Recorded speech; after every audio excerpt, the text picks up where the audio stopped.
Assalamualaikum warahmatullahi wabarakatuh. Halo teman-teman semua, perkenalkan kami dari tim 6 yang beranggotakan saya sendiri yaitu Siti Hairunisa dan ada teman saya Tania Ardila dan Fitri Trisnawati. Nah, kami di sini akan menjelaskan proyek terkait Python for Data Science yang telah ditugaskan. Nah, untuk yang pertama, di sini kami mengambil dua data. Yang pertama yaitu ada natural disaster sama economic damage. Nah, kami di sini mengolah kedua dataset tersebut, di mana dataset ini berisikan sebuah informasi mengenai kejadian bencana alam secara global serta kerugian ekonomi yang diakibatkannya. Nah, untuk jenis-jenis bencana alam itu terdiri dari kekeringan, gempa bumi, terus gunung meletus, banjir, dan lain sebagainya. Nah, untuk yang pertama di sini kita memerlukan yaitu yang namanya import library. Nah, untuk import library sendiri ini terdapat import pandas ASPD yaitu dialiaskan PD. Nah, ini digunakan untuk manipulasi data atau analisis data nantinya. Terus ada import matplotlib pyplot as PLT yang dialiaskan PLT. Ini digunakan untuk library Python yang sering digunakan untuk membuat visualisasi data yang seperti kayak grafik, terus plot dan lain sebagainya. Terus di sini juga ada Seaborn alias SNS dan import nanti SNP. Nah, untuk Seaborn ini digunakan untuk antarmukanya tingkat tinggi untuk membuat sebuah visualisasi data statistiknya seperti itu. Terus kalau NumPy ini sebuah library Python yang menyediakan dukungan untuk operasi matematika yang lebih lanjut, terutama dalam bentuk array, terus matriks multidimensi, dan lain sebagainya seperti itu. Nah, selanjutnya yang pertama yaitu ada load data. Di sini yang pertama saya load data numbers disaster. Di sini terdapat variabel df number sama dengan pd.read CSV, terus dalam kurung ini sebuah tempat untuk penyimpanan datasetnya. Jadi di sini kita harus mengupload datasetnya terlebih dahulu. Habis itu kita bisa menjalankan codingannya seperti itu. Nah, kalau misalnya kita jalankan, nantinya akan muncul sebuah datanya seperti ini. Nah, dfNumber.hit ini akan menampilkan 5 baris data pertama seperti itu. Nah, setelah itu di sini kita lihat terdapat entity, code, year, number of reported. Nah, di sini buat entity kolom, kolom code itu berisikan non semua. Maka tidak perlu, maka harus di drop atau dihapus. Yaitu dengan cara df number drop columns nama code-nya seperti itu. Dan di sini kan terdapat namanya itu number of reported natural disaster kayak kepanjangan seperti itu. Terus di sini juga mengubah nama kolomnya biar nanti untuk pemanggilan nama kolomnya itu lebih mudah seperti itu. Dan hasilnya seperti ini. Yang kedua di sini juga ngeload data economic damage untuk membaca data yang kedua. Caranya sama seperti tadi. Di sini juga ada df economic.hit menampilkan 5 baris ke atas. Terus di sini juga drop nama kolomnya yaitu code karena berisikan non semuanya atau kosong. Terus juga mengubah nama kolomnya biar nggak kepanjangan seperti itu. Hasilnya seperti ini. Nah, setelah itu di sini juga ada combine data. Nah, di mana combine data ini menggabungkan dari kedua data tadi. Ini datanya itu bisa digabungkan dikarenakan memiliki entity yang sama, terus year-nya itu juga sama. Jadi kita menggabungkan datanya itu berdasarkan entity sama year seperti itu. Nah, dan hasilnya seperti ini. Di sini terdapat terdapat nama kolom entity, year, reported disaster sama economic damage. Nah, setelah itu kan di sini kita tidak mengetahui nih apa aja sih isinya entity. Nah, terus di sini saya tuh melihat buat nilai dari entity itu apa aja seperti itu. Nah, di sini kita menggunakan saya menggunakan variabel unique entities sama dengan df natural disaster. Nah, ini df natural disaster ini merupakan datanya udah disimpan di dalam df natural disaster. Jadi tinggal manggil aja, terus manggil nama nama kolomnya yaitu kolom entity dot unique. Jadi untuk melihat apa aja isi yang ada di kolom entity tersebut. Terus saya juga menambahkan tulisan print unique values in entity unique entities-nya ini, mengambil nama variabelnya ini. Nah, terus di running hasilnya yaitu, nah unique value-nya tuh terdiri dari all natural disaster, terus drop, dan lain sebagainya, seperti itu. Nah, mungkin untuk bagian deskriptif statistics nanti akan dijelaskan oleh rekan saya. Oke, em, selanjutnya kami mau em, mendeskripsikan statistik secara ringkas menggunakan describe, yaitu kami menggunakan data yang telah kami gabungkan sebelumnya. Ya, nah jika kita runningkan ini dan menggunakan data describe ini, maka hasilnya akan menunjukkan adanya count, min, dan max. Nah, dan lain-lainnya ya. Nah, selanjutnya itu ini kita mau tren dari sebuah bencana yang dilaporkan dari waktu ke waktu.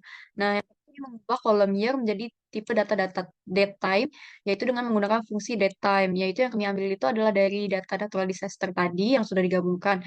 Itu mengambil year-nya. Nah, yang kedua itu kami menghitung jumlah bencana per tahunnya, yaitu dengan menggrupkan per tahunnya itu eh, dari data reported disaster ini, lalu kami jumlahkan menggunakan sum.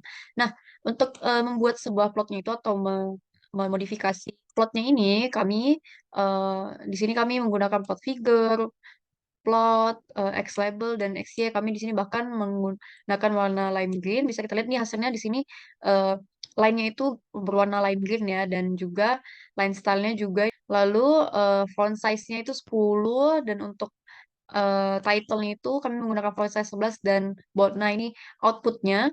Nah, bisa kita lihat sini kan sesuai ya. Nah, kan kita mengubah date time ini lalu menjadi year atau tahun itu menjadi sebuah tipe data data yang bisa kita lihat di sini. Ini adalah hasil dari visualisasinya. Bisa kita lihat ternyata bencana alam yang terjadi itu yang telah dilaporkan itu terus menaik di setiap tahunnya ya. Nah, lalu sama juga kami pengen juga mengetahui tren dari kerugian ekonomi per tahunnya. Nah, di sini kami juga mengubah kolom year itu menjadi tipe data datetime ya menggunakan fungsi date. Nah, selanjutnya itu kami menghitung jumlah bencananya juga per tahun atau jumlah kerugiannya per tahun.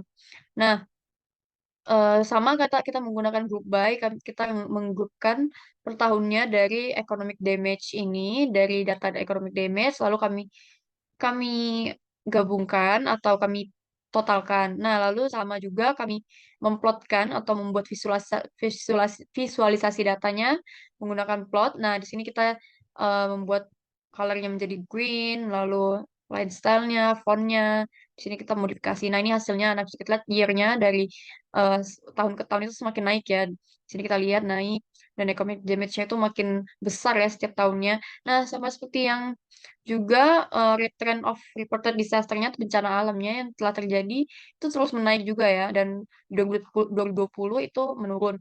Berarti bisa kita simpulkan bahwa setiap tahunnya jika ada bencana alam yang terjadi, maka akan ada pula kerugian ekonomi yang terjadi setiap tahunnya atau setiap bencana alamnya. Nah, setelah itu kami juga pengen melihat nih itu total keseluruhan dari bencana alam yang terjadi dan kerusakan ekonominya. Nah, pertama di sini kita mau menghapus atau membersihkan data dan kemudian menghitung serta memplot total kerusakan ekonomi jenis bencana alam. Nah, pertama kami menghapus baris dengan entity yang sama dengan all natural disaster ya nih di sini.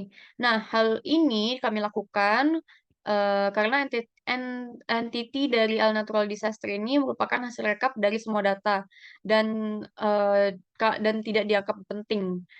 Nah, lalu kami memastikan kolom economic damage itu adalah tipe data numerik menggunakan fungsi numerik, yaitu kami mengambil dari data natural disaster, yaitu yang dimana di data economic damage-nya. Lalu, untuk setiap data yang tidak dapat diubah menjadi numerik itu, kami akan diatur dengan menggunakan parameter error ini. Nanti akan menjadi AN atau not a number. Lalu kami akan menghitung total kerusakan ekonomi per jenis bencananya.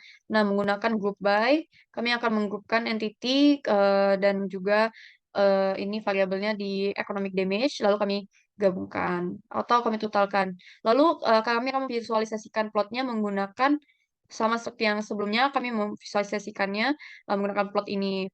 Kami mengubah atau memodifikasi plotnya jadi Hotline Crime, title-nya, labelnya, kami bukan grid-nya, lalu kami ubah sesuai keinginan kami. Nah, berikut hasil dari visualisasi dari plotting yang telah kami buat.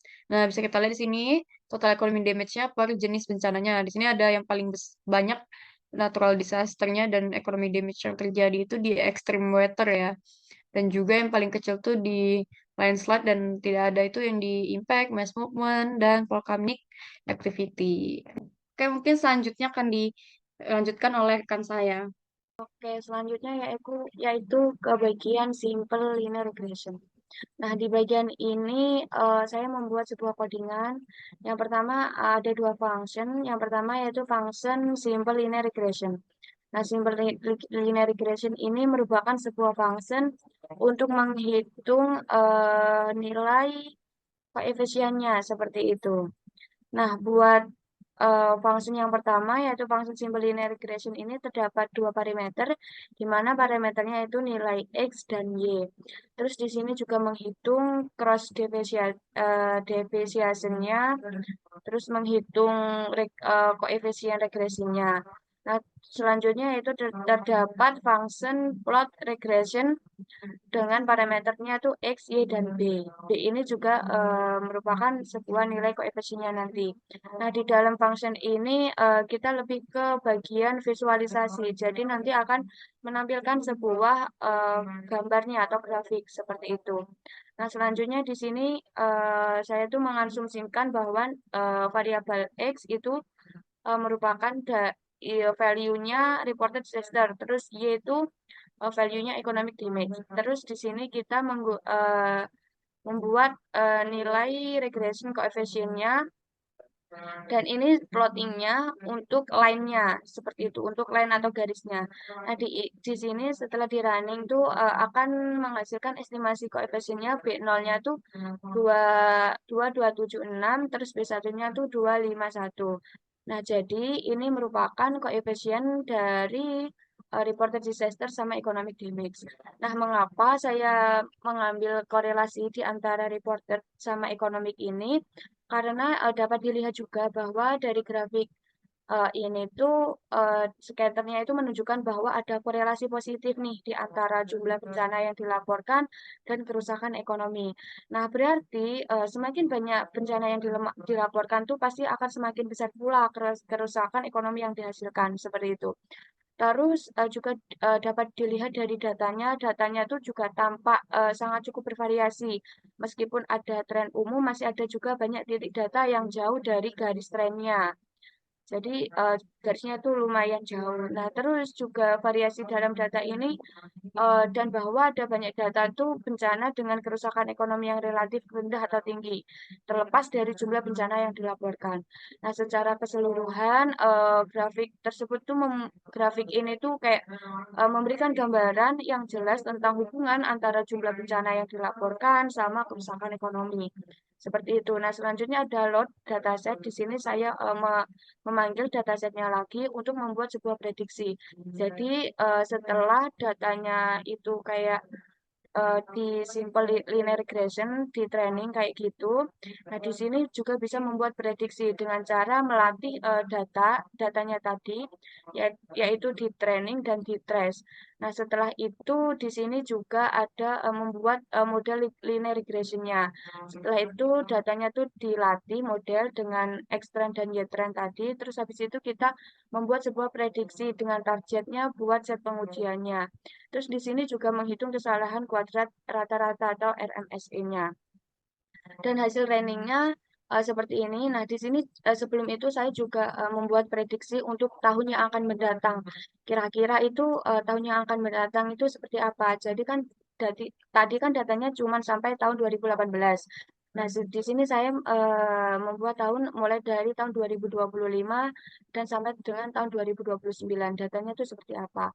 Terus juga ada futur prediknya itu merupakan model dari prediknya per tahun seperti itu.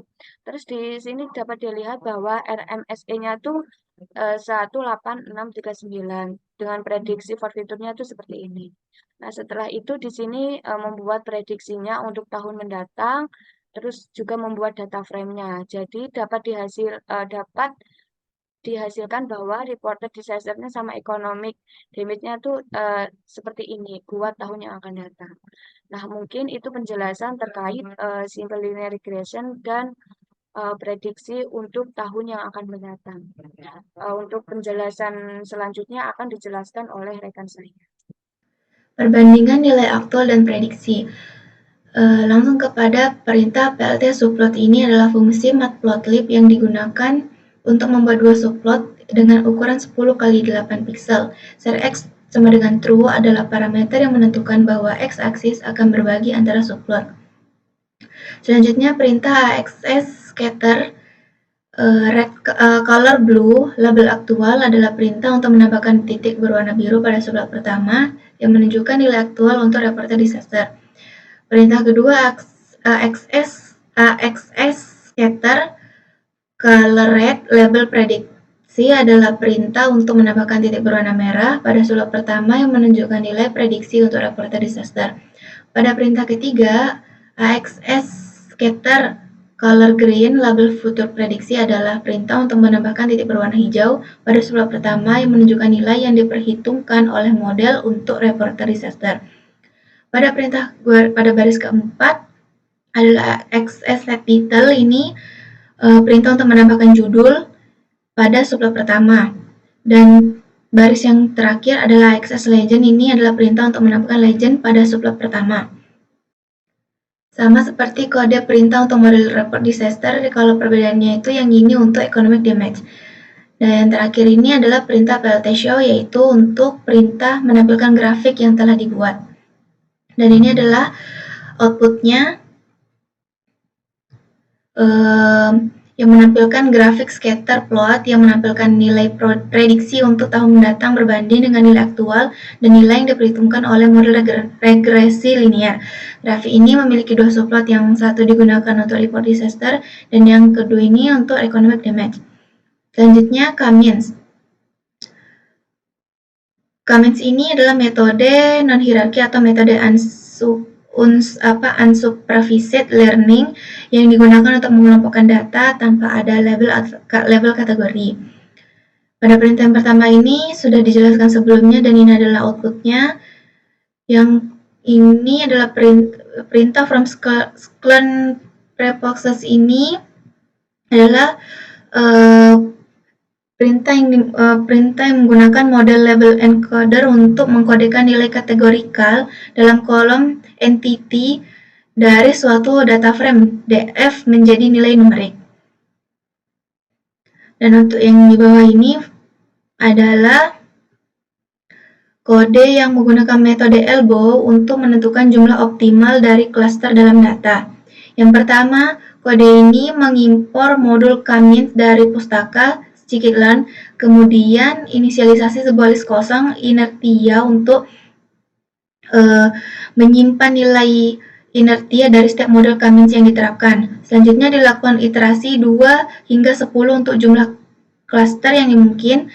Pada setiap iterasi sebuah model Cummins dengan jumlah klaster yang diinisialisasi, kemudian dilatih dengan menggunakan nilai dalam data frame atau DF inertia dari model tersebut, kemudian ditambah ke dalam list inertia. Setelah iterasi selesai, dilakukan visualisasi inertia terhadap jumlah klaster menggunakan matplotlib. Garis-garis diplot untuk menunjukkan perubahan inertia dengan jumlah klaster yang berbeda. Titik di mana grafik menunjukkan siku yang tajam atau elbow adalah jumlah klaster yang direkomendasikan untuk digunakan dalam analisis selanjutnya. Dan ini adalah outputnya. Terdapat dua output, itu yang pertama ada peringatan warning dari pustaka scikit-learn yang memberitahu bahwa ada perubahan yang akan terjadi pada nilai default dari parameter n-init. Dan perubahan tersebut bisa membuat nilai default n-init berubah dari 10 menjadi auto. Dan yang kedua ini terdapat tampilan grafik jumlah optimal dari grafik menggunakan metode elbow. Dan yang selanjutnya adalah menghitung selisih entropy antar cluster. Nah, pada kode di atas menghitung selisih inertia antar cluster sebagai presentasi dari inertia setiap cluster. Pada series inertia, untuk membuat series dari list inertia yang telah dihitung sebelumnya, kemudian dilakukan pengurangan antara setiap nilai inertia dengan nilai inertia pada cluster berikutnya menggunakan shift min 1 yang berguna untuk menggeser nilai pada series ke bawah satu posisi. Hasilnya dibagi dengan nilai inertia awal dari setiap cluster, lalu dikali 100 untuk mengonversi nilai menjadi persentase. Ini memberikan gambaran tentang seberapa signifikan penurunan inertia antara jumlah cluster yang berbeda. Ini adalah hasil outputnya, yang dimana menampilkan hasil presentasi selisih inertia antar cluster dari hasil perhitungan sebelumnya. Setiap nilai dalam output mewakili persentase penurunan inertia dari jumlah cluster sebelumnya ke jumlah cluster berikutnya. Ini misalnya nilai pertama yaitu 48,03% menunjukkan penurunan inertia sebesar 48,3% dari jumlah cluster 2 ke jumlah cluster 3. Nilai terakhir yang berupa NaN menandakan bahwa tidak ada perhitungan selisih untuk penurunan inertia dari jumlah cluster 9 ke jumlah cluster 10 karena tidak ada cluster yang bisa menjadi perbandingan. Dan kode yang selanjutnya ini adalah merupakan penerapan algoritma K-means clustering pada data yang ada. Yang pertama, objek K-means diinisialisasi dengan jumlah cluster yang ditetapkan sebagai 3 dan nilai random state yang ditetapkan sebagai 0. Kemudian model K-means-nya dilatih dengan menggunakan data dari data frame menggunakan metode fit. Dengan demikian, algoritma K-means akan mengelompokkan data dalam DF ke dalam 3 kelompok berbeda berdasarkan keamanan karakteristiknya. Dan di bawahnya itu adalah outputnya. Terdapat 2 output. Yang pertama, peringatan warning dari pustaka cekatan, seperti yang sudah dijelaskan sebelumnya, dan yang kedua ini adalah deskripsi dari model K-means yang telah diinisialisasi. Model tersebut menggunakan 3 cluster dengan nilai yang random. Model tersebut menggunakan 3 cluster dengan nilai random state yang ditetapkan sebagai 0. Masuk ke perintah df cluster ini, pada kode di atas ini untuk menambahkan kolom baru bernama cluster ke dalam data frame dan mengisinya dengan label dari hasil klasterisasi yang telah dilakukan sebelum menggunakan model K-means atau K-means label. Dan selanjutnya perintah df cluster uniq, dan ini adalah hasil outputnya, yaitu yang digunakan untuk menampilkan nilai unik dalam kolom cluster dari data frame. Dan fungsi uniq ini yang digunakan untuk mengambil nilai unik dalam kolom cluster. Hasil outputnya adalah sebuah array yang berisi nilai unik yang ditemukan dalam kolom cluster, yaitu 0, 2, 1. Ini menunjukkan bahwa terdapat 3 cluster yang ditemukan oleh algoritma K-means, dan setiap cluster dipresentasikan oleh angka 0, 1, dan 2. Dan yang selanjutnya ini adalah sebuah klasterisasi menggunakan algoritma K-means pada 2 fitur, yaitu reported disaster dan economic damage, yang dipilih dari data frame. Dan setelah itu, kode ini memvisualisasi hasil klasterisasi dengan menyebarkan data pada bidang reported disaster dan economic damage ke dalam 3 cluster yang berbeda. Dan ini merupakan output yang dimana pusat cluster ditandai dengan titik merah, titik biru cluster 1, titik oranye cluster 2, dan titik hijau cluster 3. Penjelasannya sebagai berikut. Pada titik biru atau cluster 1 ini menunjukkan kerusakan ekonomi tinggi, meskipun jumlah bencana yang dilaporkan relatif rendah. Titik oranye itu cluster 2, cluster ini memiliki kerusakan ekonomi dan jumlah bencana yang dilaporkan di kisaran menengah.